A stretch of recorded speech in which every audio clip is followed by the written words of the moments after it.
D'où sort cette autre paysanne, Sganarelle? As-tu rien vu de plus joli? Et ne trouves-tu pas, dis-moi, que celle-ci vaut bien l'autre? Assurément. Autre pièce nouvelle. D'où me vient, la belle, une rencontre si agréable? Quoi, dans ces lieux champêtres, parmi ces arbres et ces rochers, on trouve des personnes faites comme vous êtes? Vous voyez, monsieur. Êtes-vous de ce village? Oui, monsieur. Et vous y demeurez? Oui, monsieur. Vous vous appelez? Charlotte, pour vous servir. Ah, la belle personne. Et que ses yeux sont pénétrants. Monsieur, vous me rendez tout honteuse. Ah, n'ayez point de honte d'entendre dire vos vérités. Sganarelle, qu'en dis-tu? Peut-on rien voir de plus agréable? Tournez-vous un peu. S'il vous plaît. Ah, que cette taille est jolie. Haussez un peu la tête, de grâce. Ah, que ce visage est mignon. Ouvrez vos yeux entièrement. Ah, qu'ils sont beaux. Que je vois un peu vos dents. Je vous prie. Ah, qu'elles sont amoureuses et ces lèvres appétissantes. Pour moi, je suis ravi. Et je n'ai jamais vu une si charmante personne. Cela vous plaît à dire. Et je ne sais pas si c'est pour vous railler de moi. Moi, me railler de vous, Dieu m'en garde. Je vous aime trop pour cela et c'est du fond du cœur que je vous parle. Je vous suis bien obligé si ça est. Point du tout. Vous ne m'êtes pas obligé de tout ce que je dis.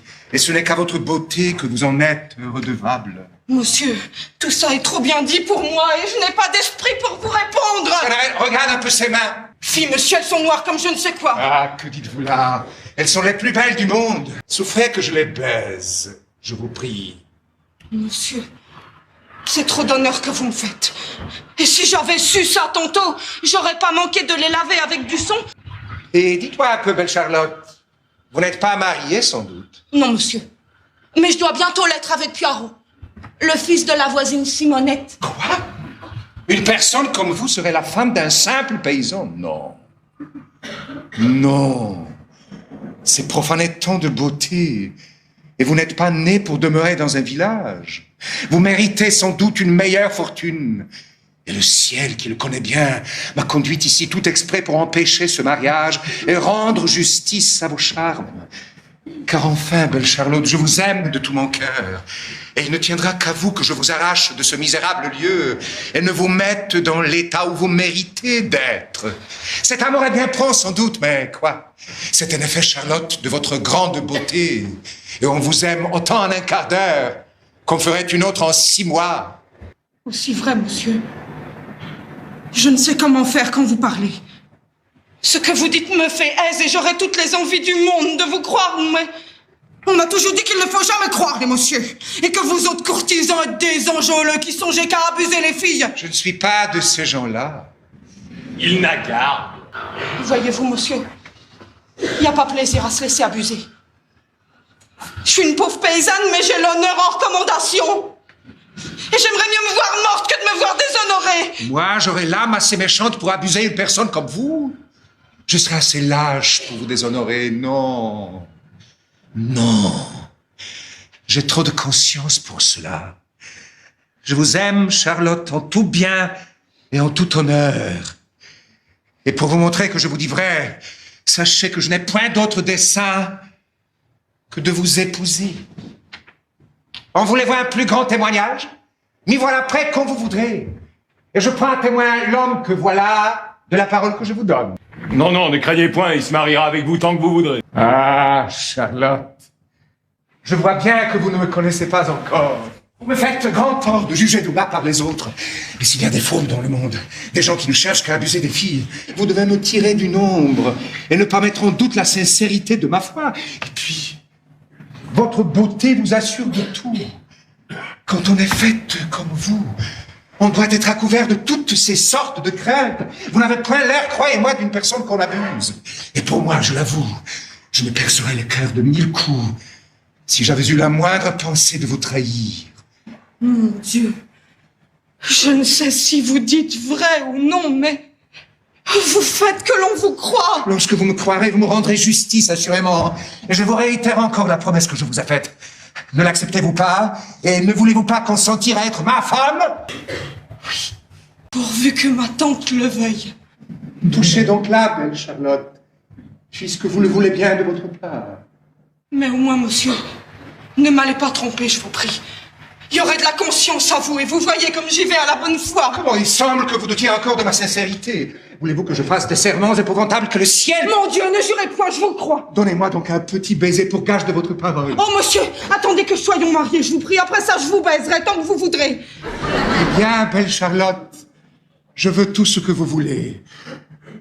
Abandonnez-moi seulement votre main et souffrez que par 1000 baisers, je lui exprime le ravissement où je suis. Enfin, je m'en vais être le plus heureux de tous les hommes. Et je ne changerai pas mon bonheur à toutes les choses du monde. Que de plaisir quand vous serez ma femme. Monsieur, que faites-vous donc là avec Charlotte? Est-ce que vous lui parlez d'amour aussi? Non, au contraire. C'est elle qui me témoignait une envie d'être ma femme. Et je lui répondais que j'étais engagé à vous. Qu'est-ce que c'est donc que vous veut Mathurine? Elle est jalouse de me voir vous parler et voudrait bien que je l'épousasse. Mais je lui dis que c'est vous que je veux. Quoi? Charlotte? Tout ce que vous lui direz sera inutile. Elle s'est mis cela dans la tête. Comment donc, Mathurine? C'est en vain que vous lui parlerez. Vous ne lui offrez pas cette fantaisie. Est-ce que... Il n'y a pas moyen de lui faire entendre raison. Je voudrais. Elle est obstinée comme tous les diables. Vraiment? Ne lui dites rien, c'est une folle. Je pense. Laissez-la là, c'est une extravagante. Non, non, il faut que je lui parle. Je veux voir un peu ses raisons. Quoi? Je gage qu'il va vous dire que je lui ai promis de l'épouser. Gageons qu'elle vous soutiendra, que je lui ai donné parole de la prendre pour femme. Oh là, Charlotte, ce n'est pas bien de courir sur le marché des autres. Ça n'est pas honnête, Mathurine, d'être jalouse que monsieur me parle. C'est moi que monsieur a vu la première. S'il vous a vu la première, il m'a vu la seconde et m'a promis de m'épouser. Eh bien, que vous ai-je dit? Je vous baise les mains, c'est moi.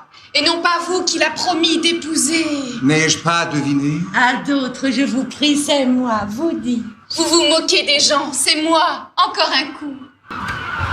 Le vlac est pour le dire si j'ai pas raison. Le vlac est pour me démentir si je ne dis pas vrai. Est-ce, monsieur, que vous lui avez promis de l'épouser? Vous vous raillez de moi? Est-il vrai, monsieur, que vous lui avez donné parole d'être son mari? Pouvez-vous avoir cette pensée? Vous voyez qu'elle le soutient. Laissez-la faire. Vous êtes témoin comme elle l'assure. Laissez-la dire. Non, non, il faut savoir la vérité. Il est question de juger ça. Oui, Mathurine, je veux que monsieur vous montre votre baie jaune. Oui, Charlotte. Je veux que monsieur vous rende un peu Camuse. Monsieur, vu de la querelle, s'il vous plaît. Mettez-nous d'accord, monsieur. Vous allez voir. Vous allez voir vous-même. Parlez. Que voulez-vous que je dise? Vous soutenez également toutes deux que je vous ai promis de vous prendre pour femme. Est-ce que chacune de vous ne sait pas ce qui en est, sans qu'il soit nécessaire que je m'explique davantage?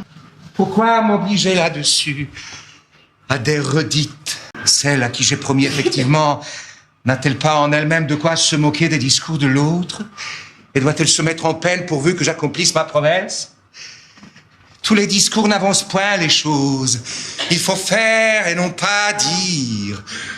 Et les effets décident mieux que les paroles. Aussi n'est-ce rien que par là que je veux mettre d'accord. Et l'on verra quand je me marierai laquelle des deux a mon cœur. Laissez-lui croire ce qu'elle voudra. Laissez-la se flatter dans son imagination. Je vous adore, je suis tout à vous. Tous les visages sont laids auprès du vôtre. On ne peut plus souffrir les autres quand on vous a vu. J'ai un petit ordre à donner. Je viens vous retrouver dans un quart d'heure. Je suis celle qu'il aime au moins. C'est moi qui l'épousera. Oh, pauvre fille que vous êtes. J'ai pitié de votre innocence et je ne puis souffrir de vous voir courir à votre malheur. Croyez-moi l'une et l'autre, ne vous amusez point à tous les contes qu'on vous fait et demeurez dans votre village. Je voudrais bien savoir pourquoi ce Ganaël ne me suit pas. Mon maître est un fourbe, il n'a dessein que de vous abuser et en a bien abusé d'autres. C'est l'épouseur du genre humain. Et cela est faux. Et quiconque vous dira cela, vous lui devez dire qu'il en a menti. Mon maître n'est point l'épouseur du genre humain, il n'est point fourbe. Il n'a pas dessein de vous tromper et n'en a point abusé d'autres. Ah, tenez, le voilà. Demandez-le plutôt à lui-même. Oui. Monsieur, comme le monde est plein de médisants, je vais au-devant des choses et je leur disais que si quelqu'un leur venait dire du mal de vous, qu'ils se gardassent bien de le croire et ne manquassent pas de lui dire qu'il en aurait menti. Sganarelle. Oui, monsieur est homme d'honneur, je le garantis tel. Et... Ce sont des impertinents.